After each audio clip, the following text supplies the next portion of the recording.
Joining us on the line is Governor Kristi Noem, lifelong farmer and rancher, 33rd governor of South Dakota, first female governor. Governor Noem, thanks so much for joining the show. Really appreciate it.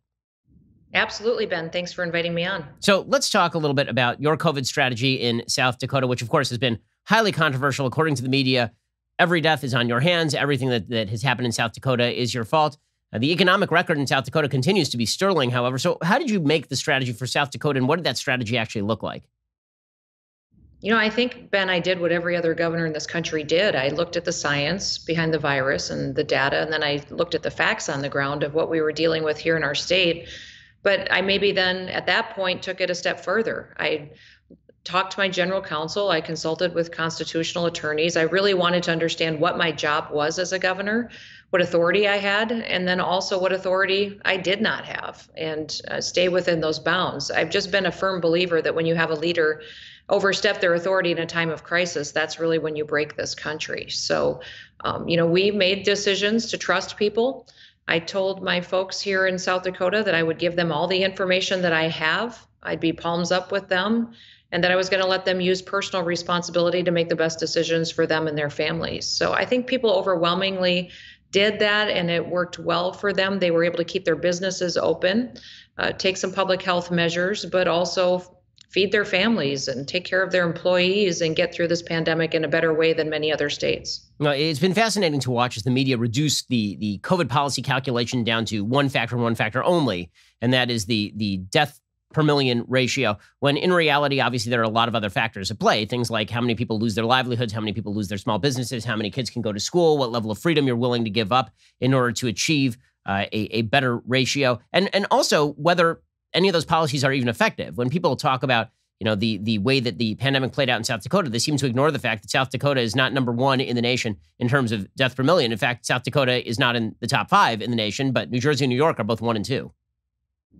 Yeah, it's interesting because they point consistently to me being reckless or irresponsible, yet my numbers are better than many other states that had all kinds of mandates, that shut down businesses, that made people stay home, that mandated masks. And we did not do those things. And I would say that we can't find consistency in those mitigation measures. I think that what happened here in South Dakota is that we allowed them to exercise their personal freedom, gave them all the information they needed to protect their health, but economically, our state's doing good. Our discussion during legislative session right now is how are we going to spend all of the extra revenue this year that we didn't anticipate having? And that's because we had record sales tax numbers come in. I think everybody who wanted a little bit of freedom this year took their vacations in South Dakota.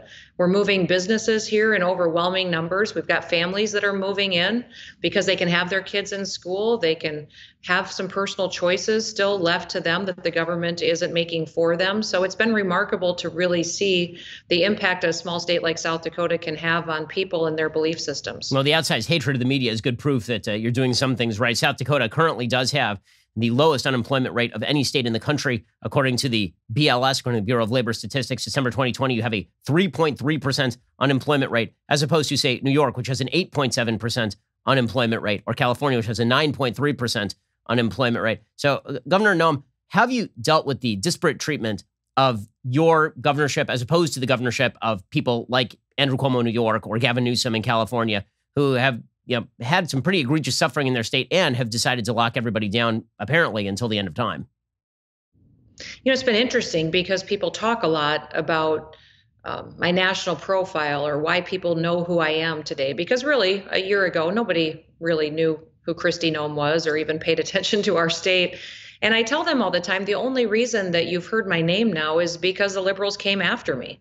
They started attacking me for all the decisions that I was making. Elizabeth Warren went on national TV and ripped me apart and called me irresponsible. And Rachel Maddow came after me repeatedly on her show over and over again. So it has been interesting to watch them hold up governors such as Cuomo as the example and their hero in dealing with the virus. And now we really find out what he did that was so horrible in his state, and to see the duplicity and how the media treats people. Listen, I've never before realized, I don't think until 2020, how the media will use fear to control people.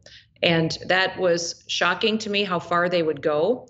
And it educated me a lot as to their tactics. And I think it's going to take some of us states standing up and pushing back on their lies and their agenda that they're pushing, and even the Democrats and the liberals on how they're trying to change this country through this virus. And Governor Noem, being the leader of a state, and we spoke with Governor Ron DeSantis of Florida yesterday, it seems like for conservatives, for a lot of moderate Americans, it seems like the hope for freedom lies in the states, not in the federal government. What we're watching right now on a broad variety of levels is states that are having to step in and protect the freedom of their citizens from a predatory national government that seems to want to control everything. We see this in everything from the social sphere down to the economic sphere. One of the things that you've been doing in your state is seeking to protect the unborn, particularly the unborn who have Down syndrome, because what we have seen is a sort of eugenic approach to abortion in which a lot of folks across the country have decided that not only is it okay, it's laudable for women to abort children with Down syndrome, which effectively is eugenics. You've been pushing a different policy in South Dakota. Yeah, absolutely. So we have a bill that just passed through the legislature here this week that I will be signing into law that will prevent a doctor from performing an abortion on a baby upon a diagnosis of Down syndrome. So we will not be targeting babies in South Dakota just because they have an extra chromosome.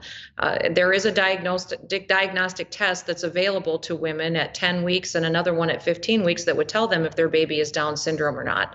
And what we're doing here is protecting that baby to make sure that it is not eliminated, killed, or aborted because of that diagnosis. So I think it's incredible that we send a message that every life is special, every life is cherished, that eugenics is not something that will be accepted here in our state, and that hopefully we can carry that message to other states as well, that the science is on our side, that we understand more and more every single day about what happens in the womb and that person that needs to be protected through life and through birth, and that we will continue to do that and change the narrative that's going on in this country. So, Governor Noem, speaking of the way the federal government has been getting involved in so many of these issues, I know that the Democrats are pushing forward this $1.9 trillion COVID relief program. It includes $350 billion that are directed toward cities and states and bailing out particularly areas of the country that have had endemically bad governance. We now have information suggesting that states like California didn't actually lose tax revenue last year. California actually ended up basically where it was in tax revenue because of the original stimulus bills that were passed by and signed into law by President Trump and the Republican Party. It doesn't matter. They're pushing forward this sort of redistributionist plan. How does a state like South Dakota approach something like that? It's frustrating because I feel as though we did the best we could to protect people's health as well as the economy and their jobs. We were the state that lost the least amount of businesses because of this virus. We lost the least amount of employee hours, least amount of employee wages. We really were a testimony to our conservative principles, and protection of freedoms really does work. It opens up opportunities for folks. And now we have the federal government coming out and rewarding those bad actors that made all the wrong decisions. So it's incredibly frustrating. I've told the federal government for months now, even back into 2020, don't send us any more money. Just give us flexibility on what you've already given us, and let us use it in the best way to make sure that we're doing things correctly to set people up for success a decade, 2 decades into the future. That's why people will see me not just focusing on bailing out or increasing unemployment benefits, things like that, but it's investing in workforce training, getting people into better jobs, making sure that we're getting high-speed internet access to every home in the entire state of South Dakota. That's the kind of investments that we should be making, rather than bailing out bad states that close down their economies and now we're going to get rewarded for it.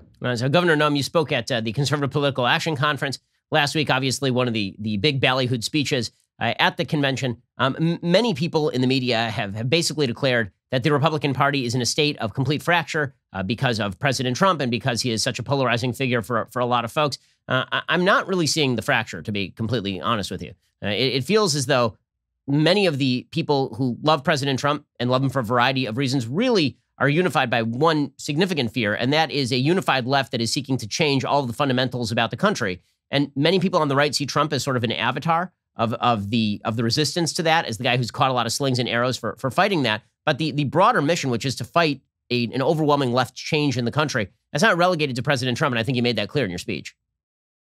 I did. I talked about why America needs conservatives, and it's a belief system that this country was founded on, that we believe and that we want to protect, because it really is what has given us the opportunity to be successful and the most exceptional nation in the world for hundreds of years. The left has gotten extremely far out there. I tell people all the time that I knew I served with extremists when I was in Congress. What's changed the last couple of years is they're so proud of it. They're so boldly declaring their embracement of socialism and communist principles and values that is a dramatic shift that we've seen in the last few years. And that's why Republicans are united around the conservative message and will continue to defend our history, our leaders that led us through challenging times. They had flaws, but they also did incredible things for us and our children and grandchildren, and that we need to continue to talk about the value that applies to today's culture and our government as well. There's a very specific reason that our founders gave the federal government very limited powers. They wanted the vast majority of the power to remain with the states and with the people. And we're going to have to continue to educate folks on why that is important, and then show to them that it really does work and create a better situation for their families. That's what we did here in South Dakota. We've talked for years in this state about our conservative values. We put them into place this year, and we're showing that it really does work, and it really is the best path to success. Governor Kristi Noem of South Dakota, really appreciate your time and your leadership. Thanks so much for joining the show. Thank you, Ben. You have a wonderful day.